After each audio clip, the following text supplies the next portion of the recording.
yang gratis, Dok. Itu orang bayar kan? Bayar. Untuk anak kecil aja vaksin polio itu bayar. Oke. Kenapa vaksin itu gratis terus 3 kali? Itu yang gue mikir. Logistiknya dari mana? Gue secara pengusaha ya. Ini uangnya dari mana? Uang siapa? Ya, dan kenapa gratis? Itu nggak pernah masuk di gua. Lu polio dibiarin mati kok. Mereka nggak pernah peduli sama lu. Jadi para elit ini menurut gua nggak pernah peduli sama kalian. Nah, tapi kenapa yang ini dia peduli banget untuk masukin itu? Jadi dan gua ada beberapa lah teman-teman yang gue sebutnya orang kaya lah, orang kaya. Treatment di saat COVID dan orang biasa aja ini berbeda sekali, Dok. Contohnya, private jet travel itu naik paling tinggi pas COVID. Perusahaan kayak VistaJet segala macam tuh. Ya, itu fact. Itu luar biasa, Dok. Kan gue punya teman-teman yang selalu naik private jet. Fact. Itu fact. Dan kayak fakta.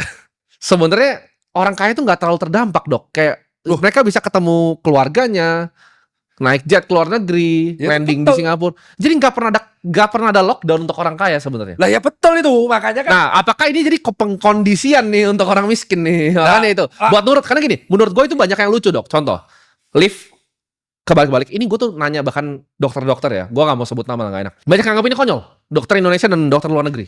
Apa sih lift itu begini ke belakang pantat-pantatan? Saya gak ikut Terus itu. Misalnya ada yang di depan itu makan, dikasih apa namanya? Ini. Kayak penjara itu dikasih. Plastik. Dikasih plastik. Nah itu menurut gue mereka yang bikin ini bukan mikir ini untuk kesehatan sih, buat lucu menurut gue. Karena ketika lu udah punya semua uang di dunia, yang lu pengen kontrol kan. Lu pengen lihat, oh ini nurut gak? Compliance test menurut gue COVID itu.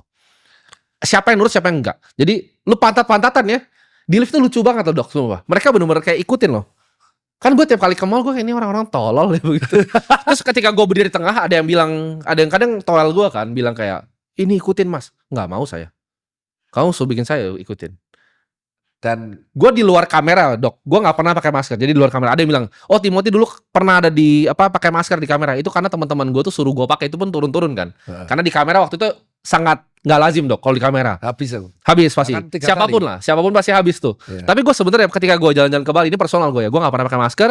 Kita masih bikin party di villa, masih aman. Tapi itu kan statement yang memang dikeluarin oleh beberapa banyak orang sebenarnya, bahwa yang dirugikan dari COVID itu sebenarnya adalah orang kaum menengah ke bawah. Menengah dan ke bawah? Iya. Dan itu yang kita speak up kan sebagai dokter. Gitu loh. Jadi dokter dulu tuh kebagi dua. Kita bicara belak-belakan ya. Jadi dokter saat itu kebagi dua. Aku ingat banget. Dan itu menghancurkan, dokter kebagi dua, dan itu menghancurkan lumayan image personal branding yang ngebuat akhirnya aku kayaknya nggak bisa kalau kita tuh terlalu speak up, terlalu brutal gitu. Ya. Ini beneran. Itu alasan kenapa kok Tirta berubah. Kan podcast. Karena kan kamu ngomong duluan. Jadi aku akan ngomong duluan. Alasan berubah paling fatal ya, aku merasa bahwa kalau kita speak